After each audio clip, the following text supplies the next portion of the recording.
You wanted the best. You've got the best podcast. The hottest podcast in the world. The Chris Voss Show, the preeminent podcast with guests so smart you may experience serious brain bleed. The CEOs, authors, thought leaders, visionaries, and motivators. Get ready. Strap yourself in. Keep your hands, arms, and legs inside the vehicle at all times, because you're about to go on a monster education roller coaster with your brain. Now, here's your host, Chris Voss.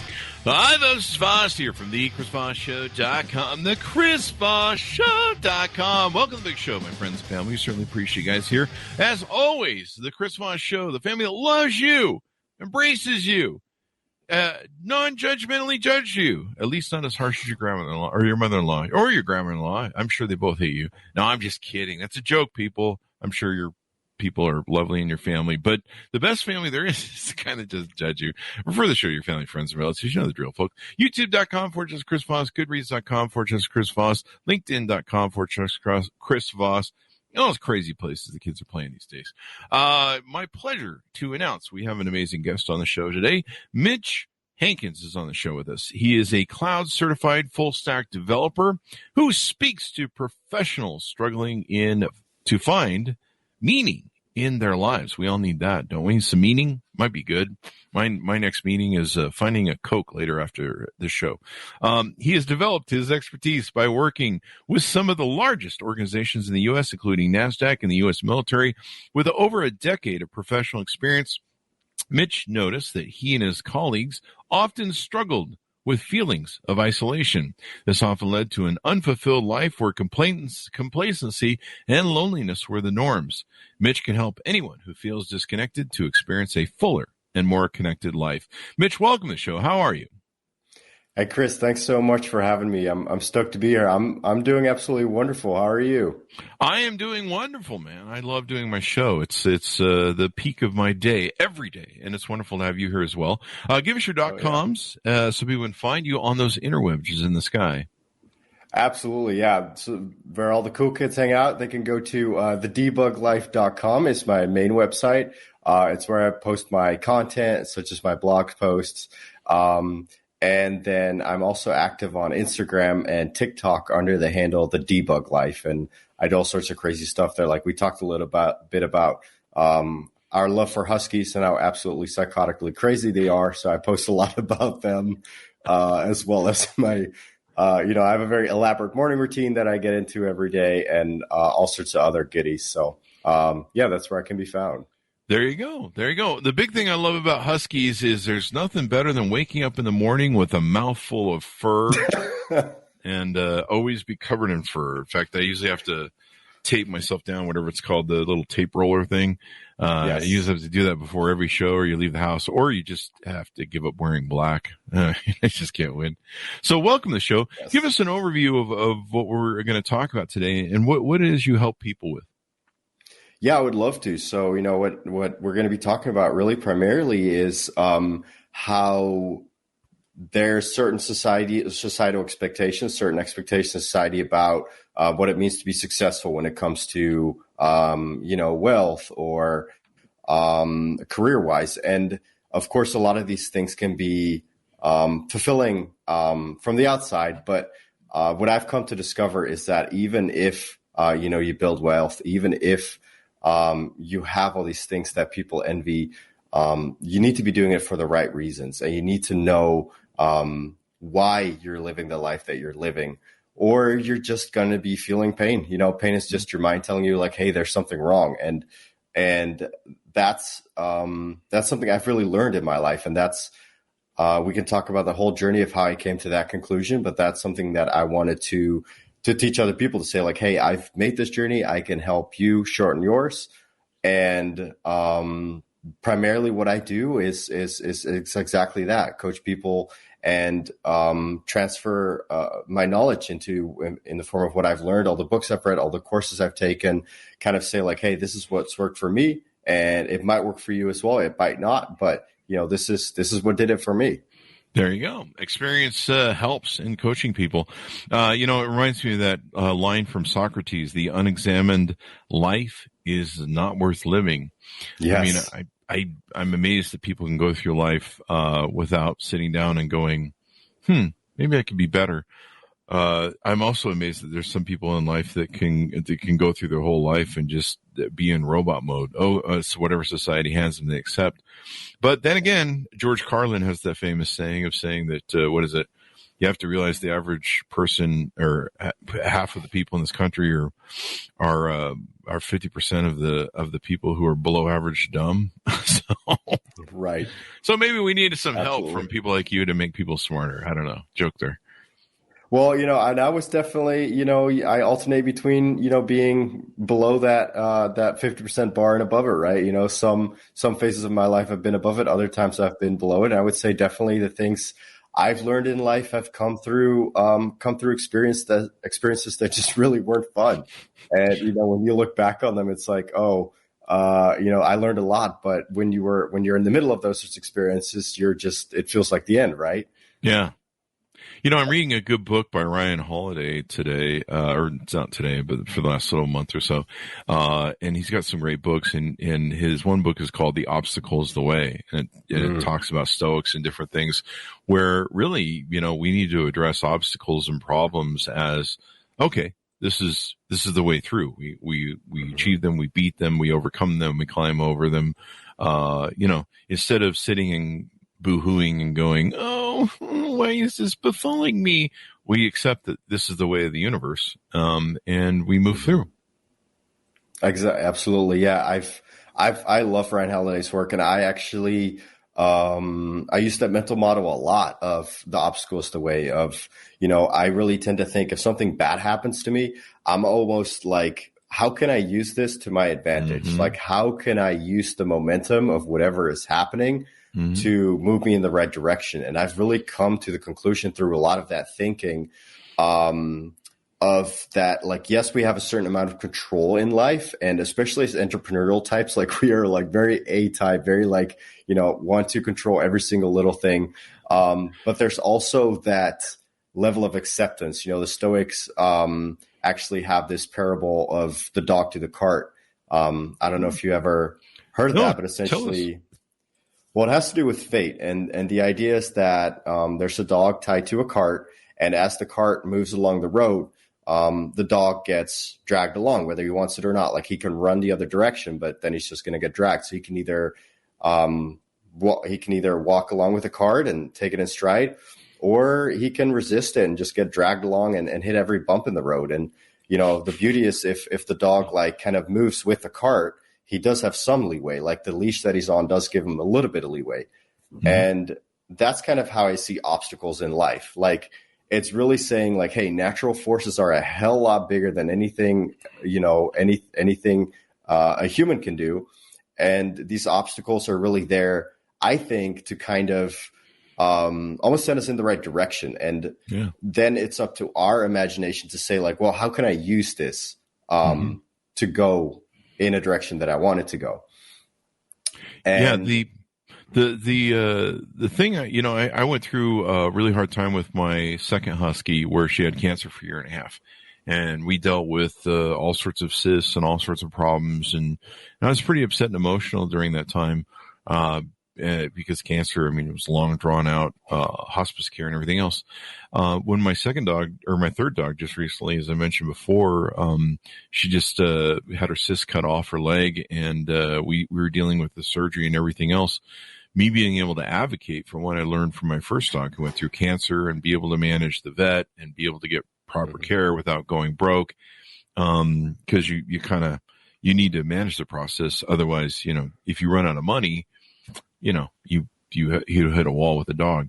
So being able to do all that. And so all the hell that I went through with my second dog, my third dog, I was more prepared. And so I felt really blessed that, I'd gone through that first experience to be able to master the second experience more. So, being able to learn things, pass through things, beat things, overcome things, just makes you stronger, better. What's that old line? What doesn't kill you makes you stronger. Yeah, absolutely. I fully agree with that.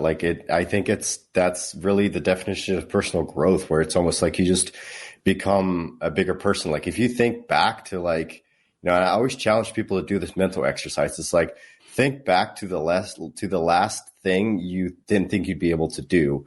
And then think about going through that again now and how different it would be. Yeah. And if you like that, like I've had many moments in life like that where it's like, how on earth am I going to make it through this?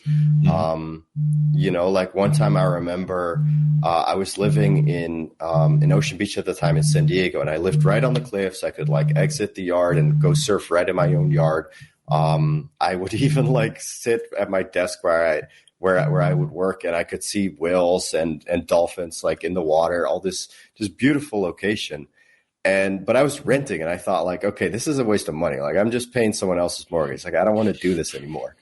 And I read Robert Kiyosaki's Rich Dad Poor Dad, and he's like, okay, you got to buy real estate. So at that point in my life, I was like, okay, my next goal is buying, multifamily property. I have to. This is my goal in life. I have to do this. Mm-hmm. And I couldn't find anywhere in San Diego where I got the cash flow I wanted, and I didn't feel good about any of the deals. So I kind of started broadening my area. I started looking in Florida, and eventually ended up of all places, in Ohio, because they had good growth rates and still good deals. Yeah, I know, Columbus. And, I found a deal there, and I made an offer, and it got accepted, and it was a good deal. Eventually the tenants pretty much paid my mortgage and everything. So I lived there for free. But those first few months were really, really tough because, I loved San Diego. I loved the weather. I loved my friends there. And weather. Ohio was, I think, the 7th state that I lived in the United States. It was the 2nd country I lived in. So I've been kind of uprooted and just, left all my friends and all that for so many times now that by the time I made it to Columbus, I was just kind of burnt out from all that. And then I realized okay, I really want to go back to San Diego, and similar to the obstacles the way, I kind of thought well, how can I use all this at the time when I, even in hindsight, it sounds ridiculous, but at the time I was just thinking what on earth am I going to do? I got on my financial goals. I achieved everything I wanted to. I'm living for free, and I'm still just utterly unhappy. What on earth am I going to do? And then I decided to use that momentum, to look at the objects away and to be okay, how do I use this to find more meaning in life? And I really got curious about what I wanted, and I started I went into therapy at the time to really talk through these things, because I'm well, maybe I can get someone to help me. And it was through that I really discovered that I wanted a better community around me. And so that allowed me to really refine a plan for coming back to San Diego within the parameters, the financial parameters that were acceptable to me. And I made that work. And that was all because I got really curious about a situation that seemed like I wouldn't overcome it at the time. There you go. I mean, that's things we go in, that's part of the fun of journey. I like trying on new things. I move about every, 2 to 3 years. And I'm single with no kids. I mean, 2 huskies, which are kind of yeah, the 2 of them together, they're probably a whole kid. They haven't learned to drive yet, and they won't, or at least not at least I hope they won't learn to drive. They learn to drive. They'll drive you nuts. That's about it. If they, how huskies are, when they escape, they're miles away. So, if they do learn to drive, the whole world's in trouble. They learn to shoot, drive and shoot. They'll rob banks. I mean, that's how if huskies were going to do anything, I think they'd rob banks. I don't know. Absolutely. I don't know why I'm going with that. Just feels right. That sounds right. So they probably they'd probably rob PetSmarts. They would probably go in and rob all the treats, hold them up at gunpoint, steal all the treats, and then run away. And probably eat them. They'd probably be caught laying around having eaten 10 bags of treats. So you call your blog The Debug Life. What made you choose that title and kind of the theme for what you're working on? I love that. I have to admit, I often skip over explaining that because I don't even have a good reason. I say because I don't have a good reason, and there's so much meaning behind it, and I shouldn't be skipping over it. But it's the debug life is essentially revolves around the computer paradigm of debugging. You know, bugs are essentially errors in algorithms and computer programs. They are pieces of code that cause erroneous behavior or that cause some sort of malfunction. So what the debug life is all about is taking that analytical algorithmic approach to life and saying like, what are the bugs in my life and how do I resolve them? Because the thing is, like, life is an algorithm. Like everything that we're trying to do, somebody has already done before. Like that's why books are so powerful. That's why podcasts are so powerful, because we can learn from people that have already done what we want to do. So, you know, if there's something wrong in our lives, like we can, like, let's say somebody doesn't have a plan, like we talked about earlier, like somebody doesn't have a proper plan for their life. Like they may not have like a proper vision, or they may not have learned how to properly break out their KPIs, those sorts of things. Then there's a process for all of that to walk people through, for them to get clarity in their lives. And so the debug life is really all about getting curious. You know, as I spoke about earlier with the Columbus story, like not numbing yourself with too much TV or with drugs or overeating or other things, just really getting curious about why you feel certain urges and accepting them and implementing solutions to resolve them over the long term rather than just the short term. Yeah, it's interesting how people, like I said, they go through this journey of life. They just kind of accept whatever gets told them. What do you do? Go to school. What do you do now? Go to college. What do you do now? Get married. It's a little Fight Club sort of bit that they did there in the bathtub that I've always enjoyed the scene of that. You know, my dad told me, go get a job. And then I said, what now, Dad? He said, go get married. And I said, go get married. And, you know, really questioning what life hands you and the social nature of preformed life that people go, you know, here, you should do this. You know, I grew up in a cult. I was told religion was a certain way, and I was told that there were certain, you know, rules you had to follow. And I was the guy who would always go, but why? Like, why did this guy have to do that to that guy? And like, there's this all-seeing, all-knowing guy, and why is he an asshole? And sometimes, but he seems like he's got a really sadistic, masochistic. I don't know what's going on with him. He needs some help. Evidently, there's no psychiatry in goddom. Like there's only a god over, I don't know, Venus area or something that does psychiatry that he can just go see, and maybe we can figure out what's going on with God's mom in his relationship that, you know, fucked him all up, that made him so evil in the First Testament. I don't know, doing a rib, you know, so, you know, and people, you know, they go into life too. I mean, I've met people that they're like, life isn't fair, you know, and it's like, hey man, you clearly didn't get the memo, man. Yeah, absolutely. I mean, and life, I don't think life is fair or unfair. It just is. It just is. It just is. It's just a grand survival game. It's like Battle Royale. And last one standing at the end wins, assuming there's, you know, it's not quite Battle Royale, but it's almost there, where it's, you know, it's, I mean, you got to beat cancer, you got to beat, you know, all disease, and hopefully you're born into somewhat of a good start. But even if you are, there seems to be maps you can take to get out of it with a little bit of luck and hard work and sweat. You talked about in your bio, I mentioned that you talked about going through isolation and some of the things you saw people dealing in yourself with in isolation. For me, I actually enjoy isolation more because it keeps me away from other people. I, like you, the more I get to know people, the more dogs I acquire. So, but no, do you want to touch a little bit on isolation and issues people have with that, especially over COVID recently? Yeah, absolutely. You know, I think isolation is so important. I do think there's a difference between so isolation can come in two forms. It can come, I think, in loneliness and solitude. And I think solitude we are short of, in our hyper connected world of constant dopamine stimulation, and, you know, everything is just so extravagant and extroverted. It's nice to be in solitude, so you can kind of connect to your inner self, your inner wisdom, just hear your own thoughts. It's like when you're not around people, middle of nature, obviously with all the green and plants around me. I love nature. Just, we all need that space where we're just alone, like whether that's reading a book or whether that's, being up in a cabin somewhere or being on, a skiing trip somewhere, whatever works for someone. We're just being alone to recharge is huge. And introverted people are going to need that more than extroverted people, but anybody needs that.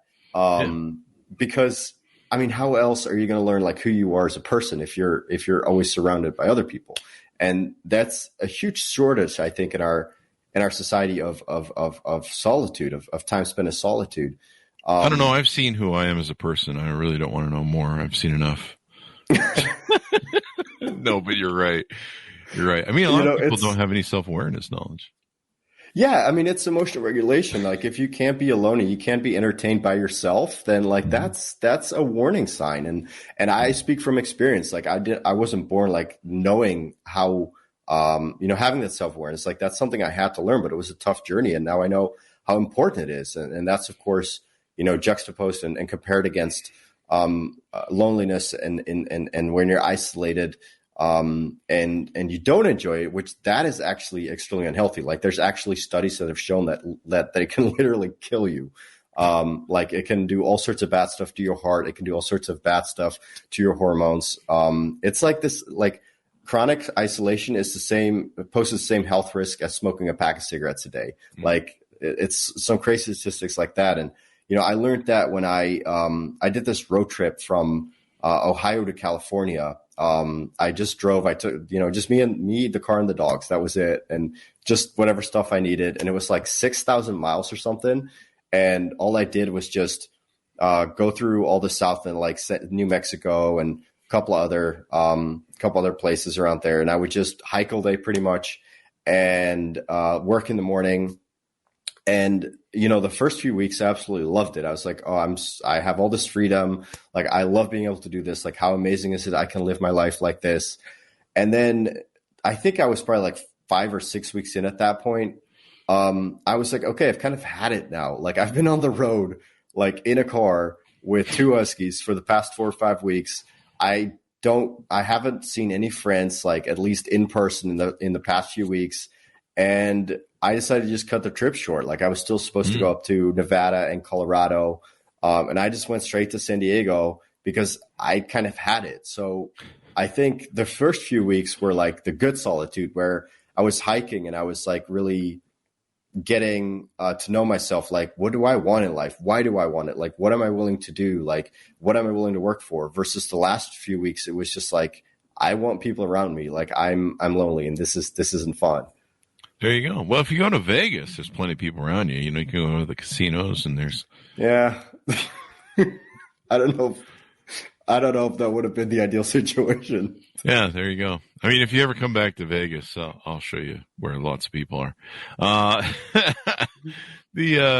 My fortress of solitude, I built my own fortress of solitude. It's my bathroom, actually, when I'm sitting on the throne. Unfortunately, though, my dogs always have to come in and give me that guilt look, that they do. They come in when you're in the bathroom and they're like, hey, you said you can't go bathroom in the house. How come you get to do it and we don't, you hypocrite? Yeah. And they give me the evil eye. And I'm just they just tell them because you don't pick up after me. Like pretty much, yeah. Yeah. Well, that's one of the reasons we do. If they'd learn to use the toilet, we'd be fine. But man. They got to go outside. If only. I did that with my first 5 kids too. I let them just play in the backyard without diapers, and then once they learned to be potty trained, I let them in the house. Took them a while to crawl in and out of the doggy door, but that's a joke. People, don't get your underwear and panties in a bind.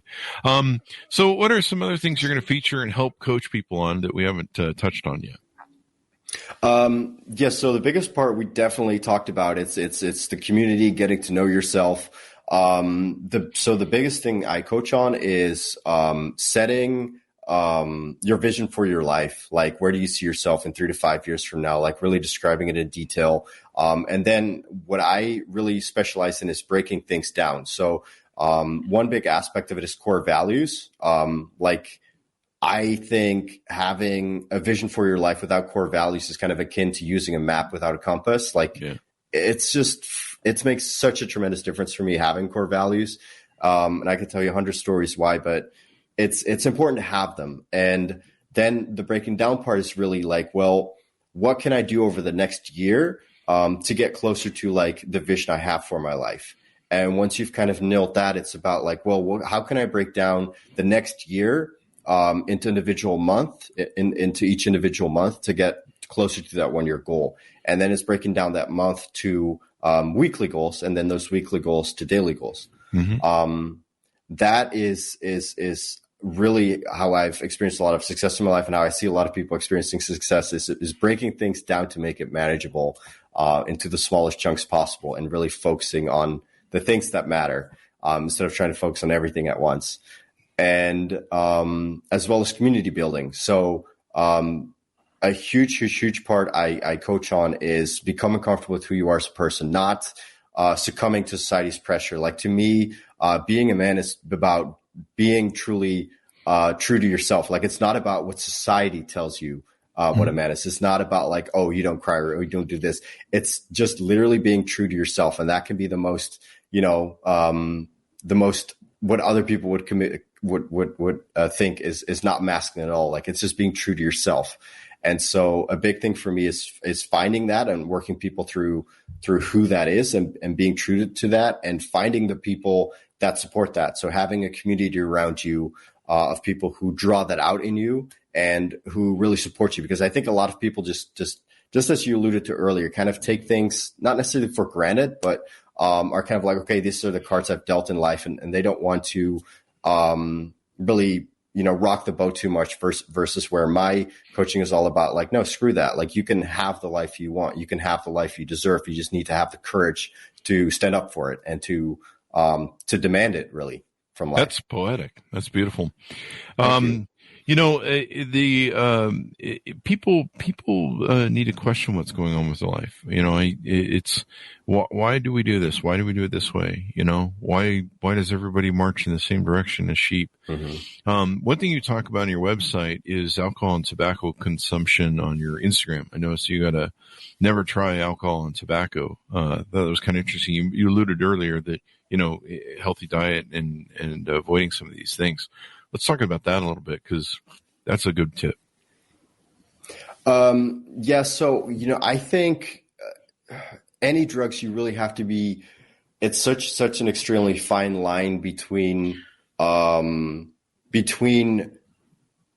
yourself and just kind of having a good time. And when it comes to alcohol and tobacco, they're just so socially accepted that nobody really bats an eye when you do it. Personally, I haven't gotten drunk, and I couldn't even tell you the last time. Again, this is something kind of from personal experience, because I struggled with alcohol abuse when I was like 13 or 14 years old. Like, wow. I went through a couple of rough patches in life, right? So again, this is something that I speak from my experience. Later on in my life, in my mid 20s, it was more with weed. And so I learned these things from experience. Like, it's okay to do certain things if they're working for you and you're still achieving your goals, but the line is very, very easily crossed. And so, tobacco, alcohol, weed, all these different things, even like, consuming fast food or a great deal of TV. Like, if you're watching more than 1 or 2 hours TV a day, like, that's usually kind of an indicator. Like, these are all things that we do to numb ourselves. And that sounds a little silly, but, I would tell people, like, next time you have an urge to smoke or to drink or to watch a great deal of TV, like, kind of go within and ask yourself why. Like, why do you want to do that? And is it a healthy impulse? Is it because it'll be good for you, or is it because you're trying to avoid something? Mm-hmm. And the more you get curious about that, the more obvious the answers will become. And I think the more empowered you will be to take charge of something like that. Yeah, we had an author on a long time ago. I can't pull them up on my website really off the top of my head, but he talked about, why we go to those different disengagements like TV and alcohol, or, sugar's another one. You mentioned food. Some people go eat a bunch of candy and all that good stuff, which is, Friday nights for me.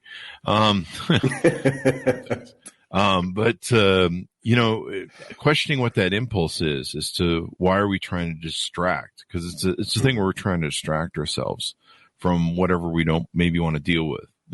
I've been known to sit here and I'm working away and I'm like, it's kind of boring whatever I'm doing. And I'm like, hey, I would like to go give me a burger and fries and a shake. And you're like, oh, it's not the best for you, Chris, because I'm wearing most of the burgers and fries from my life and I don't need to add more. And so, you're like, hey, you should go to the fridge. You got salad you can make in there. You got all the salad parts. You go do that. And, and stuff like that. I mean, I don't drink alcohol anymore. One of the biggest things I really realized with alcohol was the real poisoning it does to you, the dehydration does to your system and damage, but also the effect it was having on my testosterone. A lot of people don't realize that alcohol will lower your testosterone. If you're a man, especially an older man where, our testosterone starts declining, it's a big deal. It is. Yeah. And it increases estrogen. Yeah. And my problem with alcohol is, I 2 or 3 hours of fun on a Friday night or Saturday night. And I started to get to a point where when I started listening to my body and I started eating better, my body started showing me that, hey, this dehydration and this water retention and all this problems that come from it lasts up to 3 days. I mean, I started getting to the point where I noticed that I was dragging for 3 days. And finally, it just became a zero-sum game where I'm just like, okay, 2 hours of fun, pounding back some vodka and, tuning out, playing video games or something on Friday night just equals 3 days of pain. Sometimes a hangover the next morning. When the older you get, the less fun it gets. Like when you're 50, you have 2 beers and you have a hangover. It's not fun at all. So, but you want to take care of yourself, because I can tell you now, I'm 55 now and I'm starting to really feel all the shit I've done to myself. And and fortunately my health is in really good condition. But other than that, I mean, I can tell that, there's a bit of wear on the tires. So, I tell my younger friends, I'm like, 2 things, don't drink, don't smoke, and don't get old. They just look at me like, how's that going to work? I don't know. That's your problem, not mine. Or get old as healthy as you can. Yeah, I mean, we're still sacrificing virgins of the Black Coven to see if we can find the fountain of youth, but it hasn't worked so far. But we're working on it. So one day. The problem is we're running out of virgins, evidently. It's getting harder to find. That's another matter for another show, I suppose. I don't know what that means. But anything more we want to touch on before we go out? Well, I think we managed to touch on everything pretty well. If I'm what I'm going to be doing soon is launching a life challenge on Instagram and TikTok. And what I'll be doing is just kind of talking about all the things that I've learned in life, kind of exactly what I've been doing during this episode. And there will be a challenge that's associated with it, like a specific behavior actual people can take to just create a meaningful change in their life. And then I will also be launching my coaching program online within the next few weeks. So if people want to keep up with those developments, they can either go on Instagram or TikTok. And my handle there is the Debug Life. And again, the website is thedebuglife.com. That's where the actual blogs and the videos and such get uploaded. There you go. So we've got the .coms taken care of. Thank you very much. We really appreciate you coming on the show and sharing all your data with us. Yeah, my pleasure. Thanks for having me. It was a great conversation. It was awesome. Do you want to plug I was looking through some of your videos on the Debug Life channel on YouTube. You want to plug that as well? Yeah. So, essentially what I do is when I upload my blogs on the Debug Life, there's always like a video attached to them and I put that on YouTube. So same thing, you can go on YouTube and find the Debug Life there, and it's going to be videos and anything from nutrition to exercising to solitude versus loneliness, and a lot of things like how it affects our health as well. Like how does social media affect our health? How does technology affect our health? So just kind of anything in that sphere, I'll have videos on YouTube as well. There you go. Well, thank you very much, Mitch, for being here. We really appreciate it. Yeah. Thanks for having me. Thank you. There you go. Thanks to my audience for tuning in. Go to youtube.com/Chris Voss, goodreads.com/Chris Voss, LinkedIn.com/Chris Voss. See the big LinkedIn group, 130,000 people over there. LinkedIn newsletters, still blowing up. So check that out as well. Sign up for it and subscribe to it. In fact, they just opened on LinkedIn to where all the newsletters now are open to the public. Like you don't have to be connected to see mine. And so it's starting to really explode and move because people are now seeing all the content. Anyway, thanks for tuning in. Be good to each other. Stay safe. And we'll see you guys next time. That should have us up, Mitch.